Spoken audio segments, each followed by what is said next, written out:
Hi there, and welcome to the Homestead Education Podcast. Do you have a homestead, farm, or just dream of a rural life? This is a show to help you and your kids grow your own food and grow as a person. I'm your host, Cody Hanner. I'm a homesteader, homeschool mama six, and small town enthusiast. I was raised by an old school rancher and blessed by the grace of God to have been exposed to so much of what rural life has to offer. Join me every week to talk about homesteading, homeschooling, and growth with a homestead education. Hi, everyone, and welcome to the Homestead Education Podcast. Today, I have Kristen Stinson on from the Curated Farm. I've been really looking forward to this chat because we met at the Modern Homestead Convention, but just didn't really have a chance to have a conversation. So I'm glad that I got to have you on today. Welcome, Kristen. Oh, thank you so much for having me. So excited to be here. Yeah. Do you want to introduce yourself? Tell us a little bit about Sure. the farm and yourself. Yeah. So I am the owner of the Curated Farm. I started this business about a year and a half ago. I was new to this area. We moved out to this rural area in eastern Washington, kind of right on the border of Idaho and Washington, north of Spokane. And, I was in the middle of the pandemic, didn't have, a soul nearby that I knew. And I thought, well, how can I get involved with my community? How can I meet people? And I really wanted to make some kind of farm good and sell it at the local farmers markets and just kind of reach out and engage with my community there. And then that is kind of how the Curated Farm was born. The sourdough aspect of my business was not something I had planned on. It just kind of happened after I'd already started this business. And it was, I call it the best accident that ever happened to me. So as my business kind of started out with just some farm goods that I would sell at the farmer's market, I started to teach sourdough classes, and that kind of started to become the main aspect of my business. And so I've been teaching people in the greater Spokane area sourdough and how to be successful in sourdough for about the past, almost a year and a half now. And I also sell a lot of retail goods and sourdough supplies, home goods, stuff like that on the side. So sourdough's kind of become the bread and butter of my business. And that's kind of my main focus of my business at this point. So that's a little background on us. That's awesome. So you kind of just started, what was it, at farmers markets? Yeah.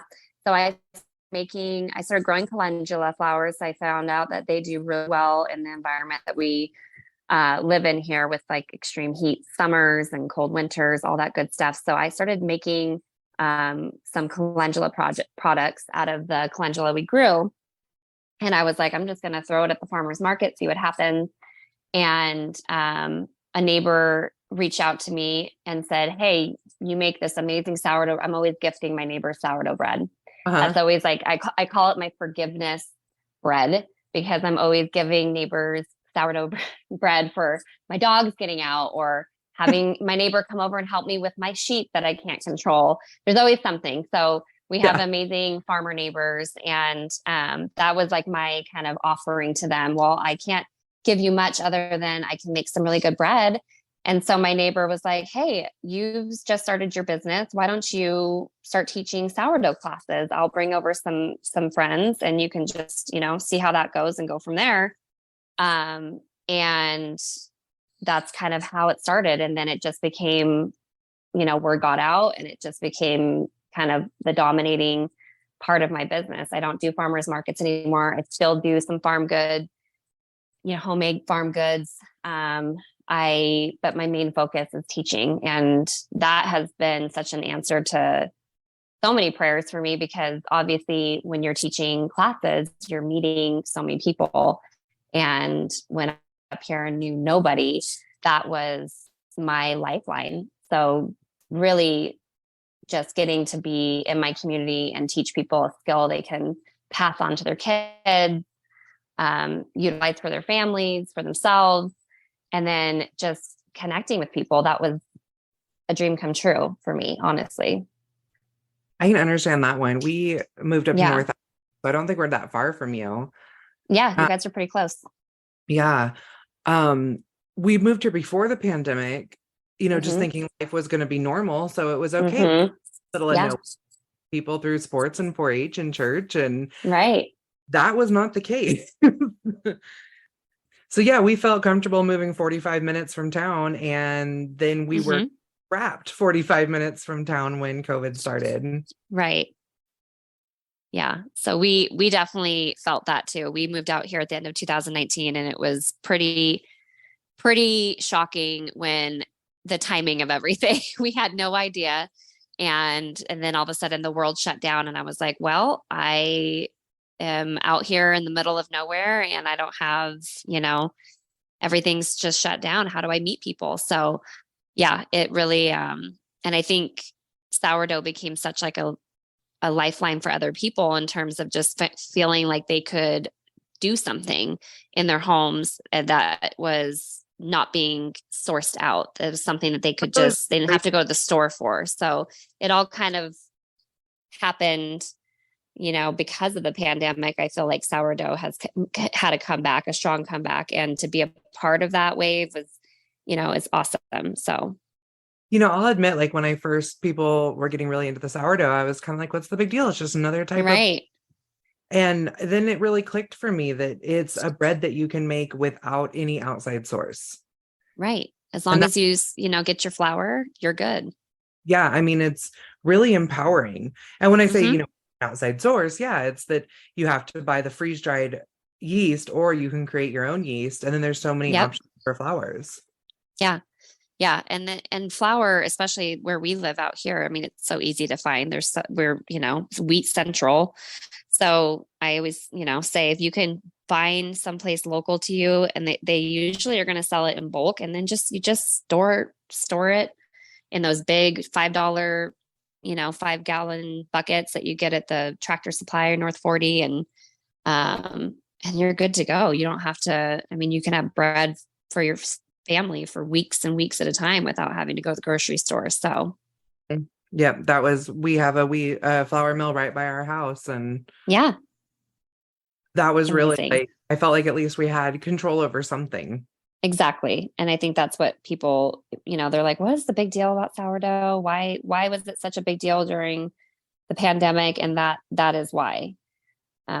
Just giving people just something to kind of hold on to and to learn and to do to pass the time in their home and to feel more connected to their food and less reliant on outside world. Yeah. I'm a sourdough lackey. Like I love to bake in the winter time, and in the spring when things start getting crazy, I let my Yes. die every year. Well, that's where I'm always like, are you letting it die, or is it just, does it just need a little love? A lot of people think that they've lost their sourdough starter if they've neglected it, but it's actually pretty darn hard to kill these things. They just go into like a dormant state, and unless there's mold, like actual fuzzy mold or pink slime, most of the time you can So bring my your, issue. what was that? Mold has actually been my biggest issue. So you have had like the mold, like the fuzz or the slime. Oh, that's Yeah. hard. I actually had one that I was doing really good with it. And like I Yeah. researched, like if it's a really healthy, strong sourdough, it's not gonna mold. And I'm like, well, mine molded and I've been doing this one for a year. Okay. Are you keeping it in like a airtight jar or the screw-on jar? So I had it in a screw-on jar with like an open top. And then Okay. like not open, but like a cheesecloth. Oh, Started putting like a canning lid on it, then I stopped having mold issues. yeah. Yeah. The better, I always recommend using the hinge jars for your sour starter, just because really keeping that air out of your starter when you put it in the fridge is like your best bet at not getting mold. I've had a jar of sourdough discard in my fridge for the past almost 4 years now. I've Oh, wow. never cleaned it once. I've never cleaned it out completely, nothing. And it is the starter. I just keep adding extra starter to it as time goes on. And I've never had one issue with mold. And I think it's just because the jar is just airtight and, Okay. yeah. So try the hinge jar, but usually it's, you know, the air and then heat can kind of contribute to, like last summer, I got some pink slime on the sides of my starter jar, which means you got to throw the whole thing away. So, but I always have discard on hand. So I just bring a little discard back to life. Okay. And that's another one is I don't usually keep discard on hand because Yeah. it takes out of it or I feed it to the pigs or chickens or something and Oh yeah. The chickens love it. eat. And so I'll have to make sure I keep some like tucked away. But Yeah. Yeah. so even like this morning before I hopped on the call with you, I was playing on Facebook for a little while. And I think the biggest question I see about sourdough is everybody wants to know where they get sourdough starter. And that always, I think to me, like, unless you're wanting a certain flavor, that's Right. always one that like bums me out when I see that. Right. So when I teach my classes, I'm always a big fan of telling people, don't get hung up on trying to make your own and having that pride of like, well, I want it to be mine. If you buy a starter, like the starter that I sell or give to my classes is my starter that I made 4 years ago, but then I was also gifted a 100-year-old starter from a friend who was traveling across the country. And I ended up mixing that 100-year-old starter in with my newborn starter, and it totally changed its kind of taste and smell and everything. And it's thriving and happy. So the big thing with sourdough starter, it's like a fine wine. The older it is, the better it is. So you really don't want to, you're doing yourself a disservice by kind of starting your own, because it's going to take you years for that flavor and the depth of that flavor and how active it is to really develop versus buying or being, borrowing or taking some from a neighbor or friend who already has an existing starter. So when you get your starter in your home and you start using it and you feed it, it really becomes your own. It's no longer whoever you got it from. So when I send my class home with some of my starter, it's not going to look, taste, smell, behave exactly like mine, because everybody has different home environments with different temperature, different humidity, different wild yeast. So the wild yeast is what is in our sourdough starter that is a living organism that grows our sourdough starter and then grows our bread. So basically everyone has different wild yeast. So it's in our hair, it's on our countertops, it's floating around the atmosphere.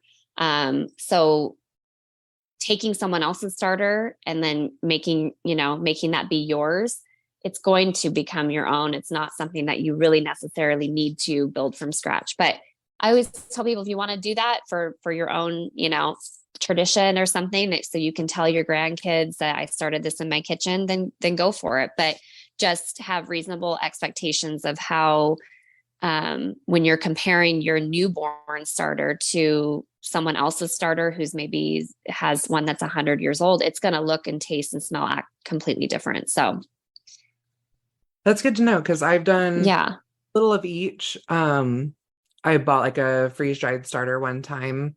yeah. Then I did one my own. They were both fine, but I really love a sour starter, like a really Me too. sour sourdough, and these were not. Yep. They were sweet and kind of sweeter, lighter flavor. Okay. Yeah. So where you get your starter from can be like everybody's done different, flours, different methods. I usually just keep my starter with, in terms of feeding it, I usually just do one type of flour, and it's just an all-purpose organic white flour. I never change that, because I find when I've experimented with other flours, I have gotten mold quicker. When I used like a milled whole wheat flour to feed my starter, it definitely, I put an experimental jar in the back of my fridge, and within like 2 weeks there was mold in it. So there's just things like that. I recommend just doing like a very simple flour. Don't try to get crazy and add wheat and rye and all this other stuff. Just feed your sourdough starter one type of flour. A good, solid, organic, all-purpose white flour is going to be sufficient. And another trick for if anyone is concerned about getting mold, and losing their starter and having to completely start from scratch. And if you're not keeping a lot of discard on hand, what all you have to do is just take a little piece of parchment paper. If you don't have a dehydrator, you can do this, open air, but you're just going to feed your sourdough starter. And when it doubles in size, you're just going to take like a good, maybe like a half a cup and then just spread it on that parchment paper on a cookie sheet and put it somewhere, up and out of the way in your kitchen. Let it sit for a few days and it will dry out, or stick it in your dehydrator on like 98 degrees for, about a day, and let it dry out, and then put it in a Ziploc bag or a mason jar and stick it in your pantry. And that is dehydrated sourdough starter that you will always have on hand in case you do get mold. And you're not having to kind of start from scratch, especially if you've started one yourself and you really don't want to let go of, the months or years of time that you've put into that sourdough starter. Okay, I'm totally taking notes. So love it.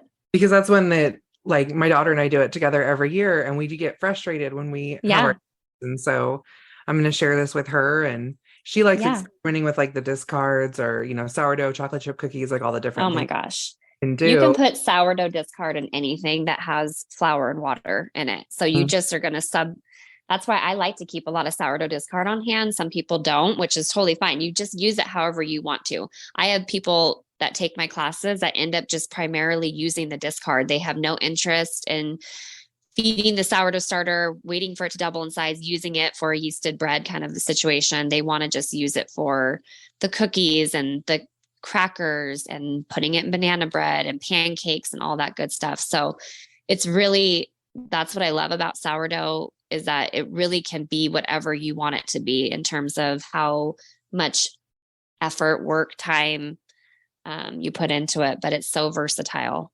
Yeah, I love sourdough discard pancakes with my homemade yogurt. Oh my gosh. That is one of my favorites. Yeah. You make the batter the night before, and the next day it is like, when you make the pancakes, they taste almost like a crepe. It's just, they're uncomparable to the other regular sourdough or regular pancakes. Our kids don't love the homemade yogurt that I make. I love it, but oh my gosh, it doesn't taste exactly like store-bought. So that's hard. It's hard to get people. It's hard, even as an adult, it's hard to train our taste buds to accept different from what we've grown up with, what we're, used to tasting. Even with the whole grain, when I mill my own wheat for sourdough, and it's a very different taste than when I'm using just like the organic all-purpose flour that's been, processed and enriched and all that good stuff. So, but it's, it's something that I'm trying to push myself more to, because it's so much healthier for us, but it's definitely an acquired taste. Getting out of that white bread, addiction we have. It's hard. I've actually got they think there's nothing better than like a good whole wheat peanut butter and jelly sandwich. Like they like the sweet whole wheat. Love that. Okay.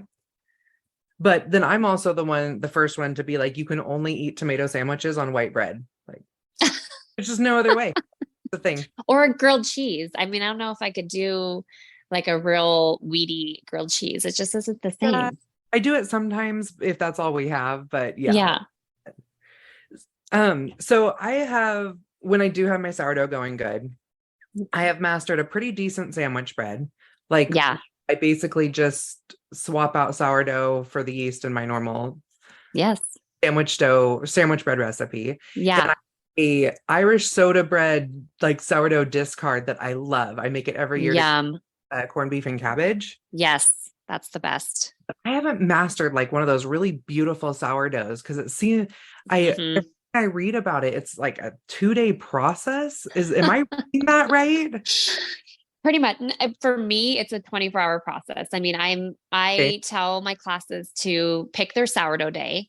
And this can be once every 2 weeks, because what I am, and it is for me, even though this is like kind of my life, I don't bake sourdough every day. I don't even do it every week most of the time. What I do is I pick my sourdough day. I pull my starter out the day before. I let it come to room temperature. I give it maybe a feeding, discard it back down, give it another feeding so it's nice and active for my sourdough day. And then I feed my sourdough starter first thing in the morning, and I'm making my recipe by noon, and I'm putting it to bed in the fridge overnight that evening. So then I'm baking the bread. I'm actually baking the bread or breads then the following morning. So for me, it's about a 24-hour process from start to finish. That does not include taking my starter out and letting it sit on the counter for overnight for room temperature. But thing is, you had to do like 2 24-hour rises or something, and I was like, this is too much. No, that's too much for me. I mean, if you have issues with gluten, in terms of like it really upsets your stomach. I'm not talking celiacs or anything like that. Just basically having issues with your stomach digesting gluten. I always recommend do like a long fermentation. So instead of putting it in the fridge overnight, you would just leave it in the fridge for maybe 2 or 3 days. And that really helps break down that gluten that our body has a hard time digesting. But other than that, no, it's a 24-hour process. And like I said, I only do it once every couple weeks, and I usually triple my recipes. So then I'm putting at least 2 loaves in the freezer, or I take my master recipe, which is just all it is 500 grams of all-purpose flour, organic all-purpose flour, 350 grams of lukewarm water, 50 grams of sourdough starter, and about 10 grams of salt. That's my master recipe. And I use that to do the sandwich bread. I use that to make a really pretty round bowl, the traditional sourdough loaves. And then I use that same recipe to do the pizza crust. So I'll triple that recipe and divide my dough 3 different ways and put pizza dough in the freezer, do 2 loaves of the sandwich bread to set my kids up for the week ahead, and put 1 in the freezer. So it really doesn't have to be this big to do. It doesn't have to be every day, every week, even. So you freezing bread, or are you freezing dough? I'm freezing both. I freeze pizza dough, and then I freeze the baked loaves. So when you freeze the baked loaves, all you need to do is take them out of the freezer, maybe the morning that you want to have them for that evening. Or if you're trying to have that sandwich bread ready for you in the morning, take it out before you go to bed, let it come to room temperature, defrost on the counter. And then especially for the bowls, I like to just rinse them under water and stick them directly on the rack in the oven at 350 for 5 to 10 minutes. And it tastes like it just came out of the oven. Like rinse the bread underwater? Mm-hmm. Yep. It just rehydrates it, and it makes the crust super crunchy on top. So, you lose a lot of that when you're not eating it right away. So that's a great way to bring it back to life. Even if you've only eaten half the loaf, and it's been sitting on your counter in a bread bag or in a bread box or whatever. And it's gone a little stale. There's no mold on it, but it's a little stale. You just rinse it under water for maybe a minute and then stick it in the oven. And you'd be surprised at how much it kind of brings it back to life. So, we're not using preservatives. So the bread doesn't last, quite as long as what we're used to with the store-bought stuff. But there's tips and tricks like this to make it like doable for our very busy modern lifestyles. Right. Wow, that's okay. I'm all excited now. And I'm not sure when this episode's going to come out. It's going to be a little later in fall, so I think that's going to be a perfect time. That's perfect. To dive into sourdough for the winter. That's when my classes get sold out, is usually like the fall and winter time. Everybody's wanting to get warm and eat the carbs. Mm-hmm. And oh man, I mean, it's soup season. You have to have good bread for soup season. Yes. Yeah. I mean, we don't eat a lot of the sourdough bread during the summer. I'll do the pizza dough just to have on hand, which is super, super convenient. You just throw it in the freezer and then you just let it come to room temperature and you roll it out. Got pizza dough for dinner. But other than that, like the fancy bowls, we don't eat a lot of it in the summer because I really just crave that with like chili and, all that good stuff. Oops. Yeah. So during the week when you're not cooking, when you're not doing sourdough, you keep it in the fridge the whole time? So yes, my sourdough starter basically just goes dormant when I put it in the fridge. So what happens is when you leave it on the counter, if you were to leave your sourdough starter on the counter, you would have to feed it every single day. So I really only keep it out on the counter when I fed it and I'm waiting for it to double in size and use it for a recipe. So sourdough starter is just going to live with an airtight seal on it. With your jar, it's just going to live in the back of your fridge. You're not going to have to, it's not something that you have to think about every day, feed it every day. It is something that the more you use it, the better it gets. So if you've neglected your sourdough starter for, weeks at a time, set reasonable expectations of how long it's going to take to kind of come back to life. So a good rule of thumb for me, I say about a day of feeding for each week that I've neglected it. So if I've not fed my sourdough starter or used it for 3 weeks, it's probably going to take around 3 days for me to kind of get it back to life. And that means doubled and visually bubbling. Okay. Be living on the counter for 3 days? Should it be living on the counter for 3 days? Well, I mean, that's how you would do it? Yeah. So Okay. basically if it's on the counter, you got to feed it every day. So you never want to just leave your sourdough starter sitting on the counter, not being fed for 3 days. That basically is going to kill that wild yeast. It needs to go in the fridge and go cold and stay in a dormant state. So yeah, say it's been a month since you've used your sourdough starter, you're just going to pull it out of the fridge. Let it come to room temperature before you feed it. You don't have to, but that's just what I do to kind of like give it a little bit of a boost. And then give it a good feeding. And you can also do 2-a-day feeds if you're really trying to get this thing back to life. If it's been a while since you've used it, you can absolutely feed it first thing in the morning, discard it down, let it do double. It's probably not going to double, but let it do its thing, right? And then go ahead and discard it back down and feed it again. And you can do that twice a day feedings for as many days to kind of get to life. Okay. 9 times out of 10, it's going to come back to life, even if you've neglected it for months. As long as there's no mold, just by doing continual feeds for a few days, I guarantee you can get it back. So like if I put mine in the fridge in May and don't pull it out till October, like Yeah. I don't even need to touch it during that time. I can just let it be, or Yeah, you can let it be. Just keep the air out as much as you can. Make sure you scrape down the sides of your jars because that's where a lot of that pink slime likes to grow. So okay. the cleaner the sides of your jars are, the better.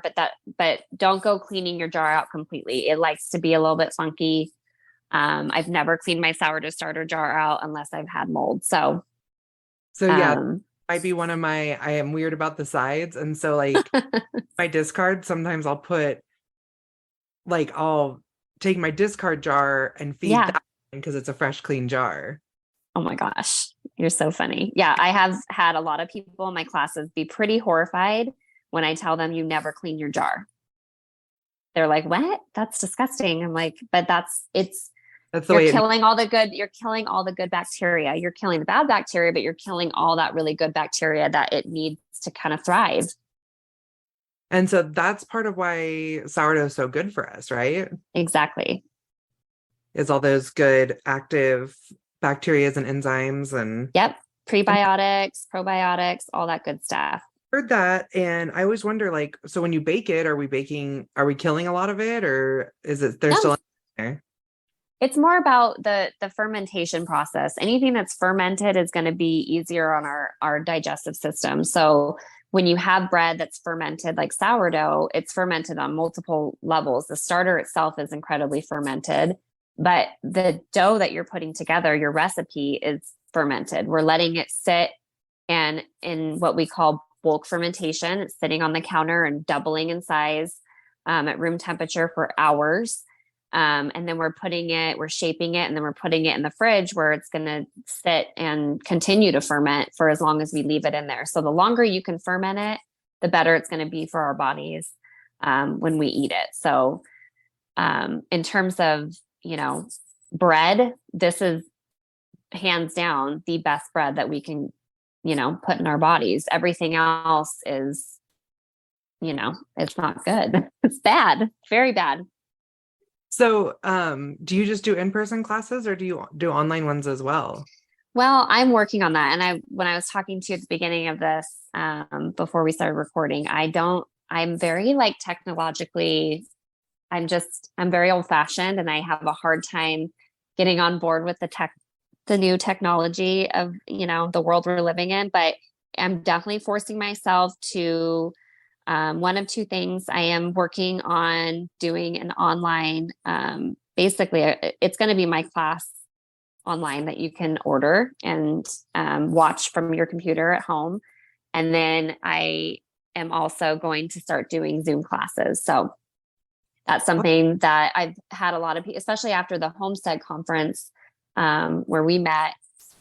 That was my biggest, I walked away from the weekend just feeling like so excited and so happy, but also like I felt really bad because I met so many people from across the country and they wanted to take my class, but I, only had something in person to offer. So we're working on those things behind the scenes. I do have on my website, I have basically it's a digital guide, which is step-by-step with photographs of everything from starter to finish. And you can order that printed as well. But as of right now, my classes are local to the greater Spokane, Eastern Washington area. Okay. I'm going to link your guide. Yeah. Because I'm going to go grab it myself and hang it up in my kitchen or something. It's the next best thing to going to a live class. And I'm starting to give those to my classes because I feel like even in the classes, they see me do everything. But for me, I'm a visual person. And when I go home, I want something in my hands that I can actually like go back and reference to. And then this guide has basically overhead pictures of every single step of this, from how to feed your starter correctly to how to shape the dough. So I'm trying to find a way to appease everyone from, doing online classes to the in-person to a digital guide to the printed guide, a little bit of everything. So hopefully by the end of this year, I will have Zoom classes available or the online downloadable video guides available. I love that. It's hard. Yeah. I like to write over being on video. So yeah. But I love that you have a digital guide because that's another one that you take, like you said, you take the class and you get home and go, wait, what did you hear? Yeah. To be able to see that visual, that's wonderful. Yeah, absolutely. So as we're kind of getting towards the end, I always love to ask my guests, what does keep growing mean to you? Well, I think that means basically what I just said I'm working on is always looking for ways to get better, to learn, to grow in terms of my skills, in terms of reaching people, in terms of helping, my community, connecting with my community. That's kind of my motto for my business. I'm just always looking for the next thing that I should be doing, that I want to be doing. And it's not about finances. It's about the reason why I started this business was to connect with people.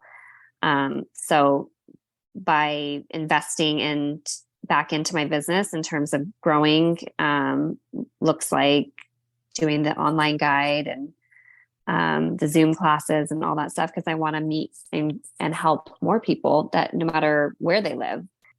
Love that. Yeah. So do you want to tell everyone where they can find you? And yeah. So I'm just the Curated Farm on Instagram. That's kind of my primary, easiest way to kind of get content from me and reach out to me. I always tell people, even if you've taken a class or not, you can always DM me, send me a picture of your, sourdough starter, your bread. I love helping people. So that's one way you can reach me is through Instagram. And then I have my website, which is just thecuratedfarm.com. Super easy. Awesome. Yeah. Well, I so appreciate you coming on. I have learned a lot and I'm excited for everyone else to get to learn. Yeah. Thank you so much. Yeah, and I hope we get to chat again. Yes, I hope so. Thank you so much, Cody. Thank you. Did you enjoy today's episode? If so, please head over to your favorite podcast player and leave a comment and review. This helps me to know what you're enjoying and helps others find an episode that can help them. Thank you for joining me today at the Homestead Education, and I hope that I have given you something to think about this week. To help others find me, please comment and leave a review on your favorite podcast player. You can also follow me on Facebook at the Homestead Education and Instagram at homestead_education. Do you have questions that you would like answered or just want to say hi? Please email me at hello@thehomesteadeducation.com. Until next time, keep growing!